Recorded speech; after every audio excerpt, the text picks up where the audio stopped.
परमात्मा को चाहने वाले विरले, संसार को चाहने वाला हर एक है।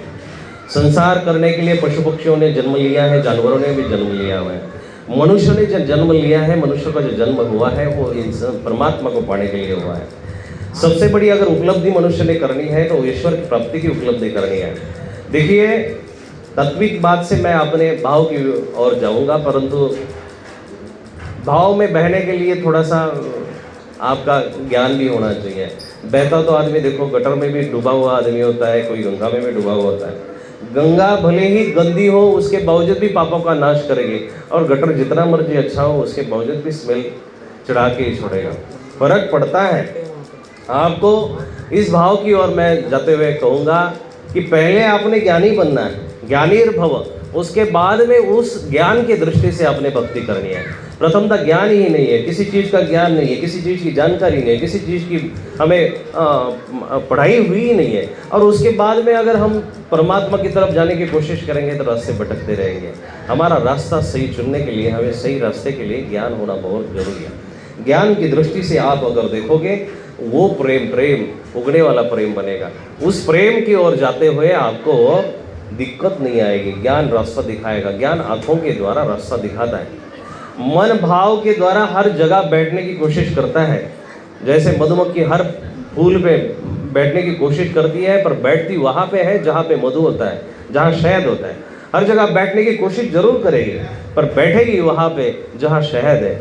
वैसे हमने अगर अपना भाव बटा भी दिया हो, कई जगह हमने अपना भाव रखा भी हो, पर ऐसी जगह उसको स्थापित करना है जहाँ से मुक्ति मिले, जहाँ से परमात्मा मिले, ईश्वर के कण मिले। देखिए, तत्व की बात अगर करें तो विदेश में जितने भी संप्रदाय हुए, जितने भी पंथ हुए, जितने भी मार्ग हुए, जितने भी ज्ञान की धाराएं बही, उन ज्ञान की धाराओं ने दो चीज़ें मानी हुई है। दो चीज़ें मानी हुई है। उन दो चीज़ों में से ऐसा है कि विदेश में अगर आप उनका तत्व ज्ञान पढ़ोगे, कुरान पढ़ोगे, बाइबल पढ़ोगे, उसमें तो दो चीज़ें बाहर आती है। विदेश में जितने भी भारत से परे जितने भी ग्रंथ हुए, जितने भी संत हुए, जितने भी धर्म हुए, संप्रदाय हुए, उन संप्रदायों ने क्या किया? देखिए, बंजर जमीन पे भी बार बार बोया जाए तो कभी ना कभी तो उगता है। हम इतने भी बंजर और कठोर हमने नहीं बनना चाहिए कि हमें उगाई के कोई लक्षण ही ना दिखाई दे हमारे बीच में, क्योंकि परमात्मा का देखो, परमात्मा का प्रयास हजारों सालों से, अनंत सालों से चलता आ रहा है, और उस इतना प्रयास के बावजूद भी अगर हम उसको प्रतिसाद नहीं दे रहे तो हम उसको दुखड़े सुनाने लायक भी नहीं है। हमें उसके पास दुखड़े लेकर जाने का भी कोई अधिकार नहीं है। मान लो कि एक परंपरा है, मान लो कि एक धर्म की भक्ति का प्रवाह है, उस प्रवाह के अनुरूप अगर हम ना चले तो उसके पास दुखड़े सुनाने का भी कोई मार्ग नहीं बनता, दुखड़े सुनाने का भी कोई अधिकार नहीं बनता। पहले उसके लिए कुछ करे, पहले उसके लिए कुछ समर्पण करे, पहले उसके लिए कुछ दे दे, उसके बावजूद भी उसका रिटर्न गिफ्ट मिलेगा। पर होता क्या है, हम अपने आप को रखकर ही उसको देने की कोशिश करते हैं। संसार में भी वैसी ही बातें हैं। संसार की बातें अगर की जाए तो संसार में एक प्रचलित शब्द आपका कहूँगा, जहाँ भी बोला जाता है, आपके उदाहरणों से मैं प्रबोधक हूँ इसलिए प्रबोधन की बात करूँगा, धर्म की कम बात करूँगा, पर धार्मिकता ही हमारे बीच में आई नहीं है। पहले तो हम धार्मिकता छोड़कर आध्यात्मिक बने। हम आध्यात्मिक नहीं बन रहे, धार्मिक बन रहे। आने की बस कोशिश है, आने का एक प्रयास है। अभी सुबह प्रभात फेरी में एक माई जी मिली, 8 बजे, कम से कम मेरे ख्याल से 7:30 बजे थे। अब भी उनके पीछे चले, साथ में चले, उन्होंने हमें रास्ता दिखाया। मैंने कहा, माता जी लेट हो गए आप, क्या बात होगी? कहती, बाबा जी अब संसार है, गृहस्थी है, टाइम लगता है सब कुछ निकलने में। अब जब गृहस्थी से निकलते हुए टाइम लगता है, वो सारी चीज़ों में से आप निकल नहीं सकते, तो बताइए जो अनंत सालों से दूर गया हुआ परमात्मा, अनंत समय से दूर गया हुआ परमात्मा कैसे प्राप्त होगा? संसार में यहाँ आने के लिए टाइम नहीं है, गृहस्थी से यहाँ तक पहुँचने के लिए समय नहीं है, तो वहाँ तक यानी उसके पास तक पहुँचने के लिए बहुत जन्म लेने पड़ेंगे, बहुत जन्मांतर का अंतर पड़ेगा। संसार का एक प्रचलित शब्द मैं कहना चाहता हूँ।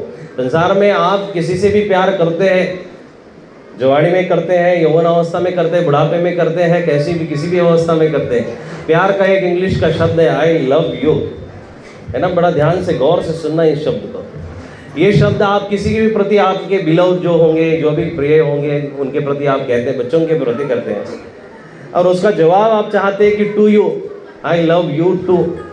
पर मैं इसमें सुधार करना चाहता हूँ। जब परमात्मा से या किसी से भी आपने प्रेम करना है, उस प्रेम में जब तक आई लव यू होगा तब तक वो प्रेम प्रेम नहीं है, वो स्वार्थ पर प्रेम है। प्रेम तो सिर्फ लव यू तक होना चाहिए, यानी तेरे साथ हमारा प्यार है, मेरा तेरे साथ जब प्यार है ना, तो मेरी और तेरी कभी दोस्ती नहीं बन सकती, मेरा और तेरा कभी नहीं हो सकता। इसका प्रमाण करता हूँ सुरदास जी का एक दोहा है, प्रेम गली अति सांकरी जामे दो न समाए, जा हरि वसेवा मैं नहीं, जा मैं वसेवा हरि नहीं। जहाँ प्रेम का जो रास्ता है, गली है, वो बड़ी सांकरी है, छोटी है, और उसमें जाने के लिए जब आप चलोगे, उस पंगडंडियों पे चलोगे, या तो हरि बसे या मैं बसूं, या मैं बसूं या हरि बसे, या हम रहेंगे, अहंकार रहेगा या हरि रहेगा। लव यू ये शब्द सही शब्द है। तेरे साथ हमारा प्यार है, हमारा तेरे साथ प्यार है, इसमें जब तक हम हैं उसमें कोई बात नहीं बनती, उसमें कोई बात नहीं बनती। इसलिए भक्ति की जब खोज करनी है ना, तो उसमें अपना आप का पीछे रखना पड़ेगा। और मैं बार बार कहता रहता हूँ, अब हमारी बातें मराठी की ज़्यादा है, पर मैं आपको पंजाबी की और भी ले जाऊँगा। हाँ, पंजाबी की और भी ले जाऊँगा। जे रब मिलदा लातेया धोतेया तो रब मिलदा मछुआ डडुआ, जे रब मिलदया जंगल फिरिया तो मच्छर मिलदा गावा बचिया, जे रब मिलदा विच मसीदी मिलदा चाम चरकिया, जे रब मिलदा विच मसीदी तो मिलदा चाम चरकिया, बुलेशा रब वणु मिलदा है जना दिया नीता सचिया। वहाँ तक ले जाऊंगा मैं इसको, पर मैं अपनी बात कंप्लीट करूँ कि अपने आप को जब आप रखोगे ना, तो उसमें परमात्मा नहीं मिलेगा, कभी नहीं मिलेगा। परमात्मा को चाहने के लिए आपका अपनापन छोड़ना पड़ेगा, समर्पण देना पड़ेगा, करना पड़ेगा। और उस समर्पण के साथ जब आप परमात्मा के पास जाओगे, मैं तेरे धाम पे तू मेरे काम पे, काय का काम और काय का प्रपंच, अरे खराब भी हुआ, टूट भी गया, फूट भी गया, तो यहाँ का है। आज तक किसी के भी कफन में जेब नहीं आई, किसी के भी कफन में जेब नहीं आई, मिली नहीं है। सिकंदर देखो दुनिया जीतने के लिए आया, दुनिया जीते जीते हिमालय में गया, उत्तराखंड की दरिद्रों में जब जाता है, वहाँ देखता है 4 महात्मा इकट्ठे बैठे हुए, और महात्मा बैठे हुए मस्त अपनी अपनी भाषा में वो वार्तालाप कर रहे हैं, साधना में रत है। साधु की परिभाषा है वो साधु में साधना में रत रहे, संत की परिभाषा है वो ज्ञान में रत रहे, ऋषि की परिभाषा है वो लेखन में और पढ़ने में, मंत्रोच्चार में रत रहे, मुनि की परिभाषा है वो अपने मौन में रत रहे। ये 4 परिभाषा संत की है, साधु की है, मुनि की है, ऋषि की है। परिभाषाएं समझ लो, किसी को साधु कहना है कहते हुए हम सीधा बोलते हैं वो तो बाबे हो गए, संत हो गए, बाबा हो गए, महात्मा हो गए, नहीं, फर्क है। ये फर्क समझना चाहिए। ये फर्क तब समझेगा कि आप जब बैठोगे, चरणों के पास बैठोगे और तद्विद्धि प्रणिपाते न परिप्रश्ने न सेवया, विधिवत प्रणाम करोगे, विधिवत दंडवत करोगे, विधिवत उनको पूछोगे। आचार्य उपासनम, हमारे पास वेदों ने बहुत बड़ा सूत्र दिया हुआ है कि आचार्यों की उपासना करनी चाहिए और उनसे ज्ञान प्राप्त करना चाहिए। परमात्मा को प्राप्त करने के लिए विनम्रता के साथ जाना चाहिए। परमात्मा विनम्रता से प्राप्त होता है। परमात्मा ऐसे आए गए गैरों से प्राप्त नहीं होता, ऐसे सिर्फ हाल चाल से होता नहीं है। अरे देखो ना, किसी टीवी सीरियल में, किसी यूट्यूब सीरियल में, किसी पिक्चर में कोई भी ऐसा कलाकार है, वो कलाकार कृष्ण जी का, राम जी का रूप साकार करता है, और उस साकार के साथ वो बात भी करता है, वैसी बात करता है, वैसे डायलॉग मारता है। ओहो, वो पवित्रता प्राप्त होगी? नहीं हो सकती। क्यों नहीं हो सकती? क्योंकि वो जीवन जो है ना, जिसका भी रहा होगा, जिस भी पात्र का रहा होगा, उसने उस जीवन को जिया है, उसने उस जीवन को एक्टिंग नहीं की है, उसने उस जीवन को सिर्फ देखा नहीं है, बताया नहीं है, उसको जिया है। भगवान गोपाल कृष्ण गीता जी की ओर से अगर आप ढूंढने की कोशिश करोगे, गीता जी में कृष्ण जब नजर आएंगे ना, वो कृष्ण ज्ञानी कृष्ण है, वो कृष्ण समझदार कृष्ण है, वो कृष्ण एक प्रबोधक कृष्ण है, वो कृष्ण समाज का हित चाहने वाला कृष्ण है। कृष्ण की भाव लीलाओं के साथ कृष्ण आप सुनोगे तो कृष्ण आपको अच्छा लगेगा, सुनने में बढ़िया लगेगा, सुंदर लगेगा। पर कृष्ण कहते भी क्या है, ये जब आप देखोगे, सुनोगे ना, तब कृष्ण को अच्छा लगेगा, तब जाके कृष्ण को अच्छा लगेगा। कृष्ण आपको अच्छा लगता है, बात ठीक है, अच्छी है, सीमित है, पर आप कृष्ण को अच्छे लगने के लिए क्या करते हैं, ये बहुत जरूरी है।